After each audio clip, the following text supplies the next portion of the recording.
With Tales of Terror, you did a sort of portmanteau film, which were very fashionable at the time. Were you influenced to do that by the films that were coming out of Europe during that period, to do 3 short stories? Not so much. It was the fact that I had done, I don't know, this was the 4th or 5th, or something like that, Poe film, and Dick Matheson and I felt we were starting to repeat ourselves. And I've forgotten whether it was his idea or mine, but somewhere in the discussions, the idea of doing 3 short films together particularly was good with Poe, because one of our problems with adapting the Poe stories, some of them were very, very short. Some of them were just 2 or 3 pages long, and they lent themselves better to a short film than a full-length film. You also tapped into comedy in this film for the first time, and I think there are a few films in your career that I would really point to and say are masterpieces, and one of them is the Black Hats segment in Tales of Terror, which I can quote endless dialogue from. I just love it. It's for the better slopes of the vineyard.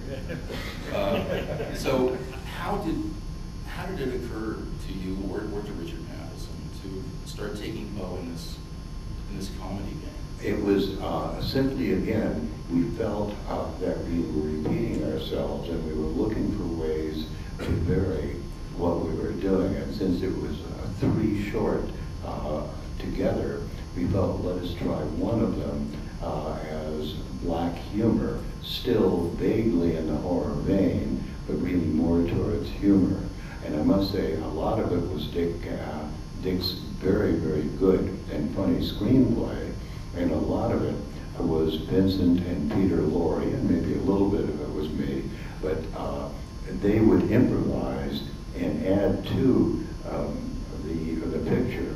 There was one scene that they just started with Dick's dialogue, and they started improvising, and they were really funny. It was a wine tasting sequence where Vincent is at some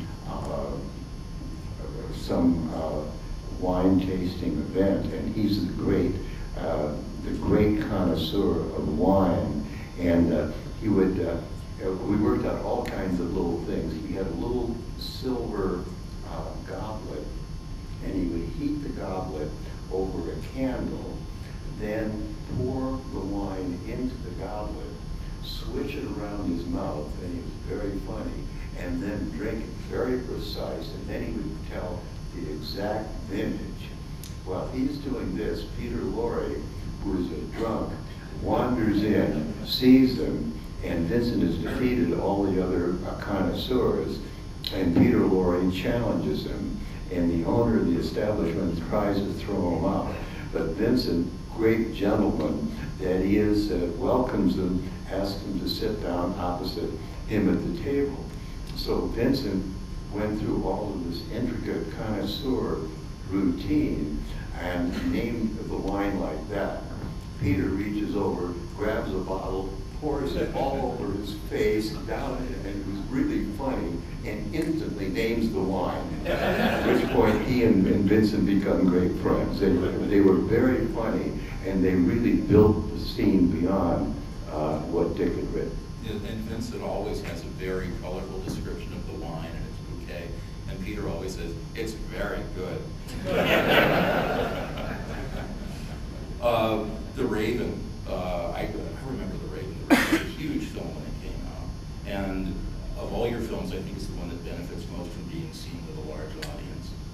Yes, because it again, building upon the success of The Black Cat, with The Raven, we went all the way and made it a black comedy, still a horror film, but again, pushing heavily towards the comedy vein.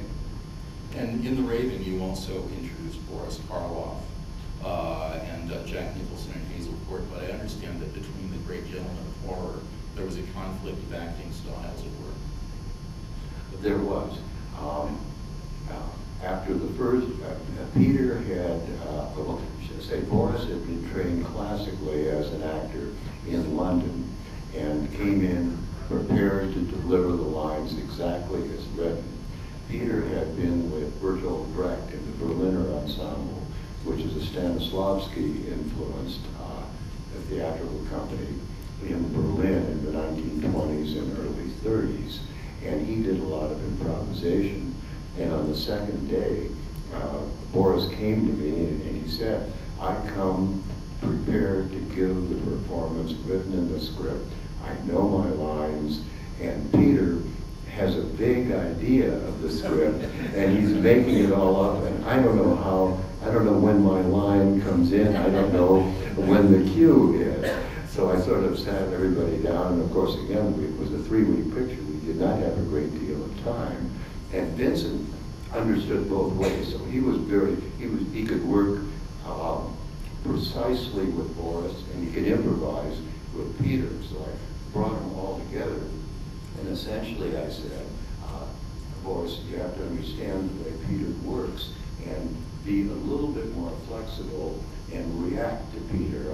In method acting, it's partially the lines, but it's also the interaction with the other actor, and the lines become less important. And know that Peter works that way, and work a little bit with him. And with Peter, I said, which I thought he was great, as a matter of fact, really funny. And I said to Peter, just stay a little closer to the script here. And by the third day, they were all getting along well together.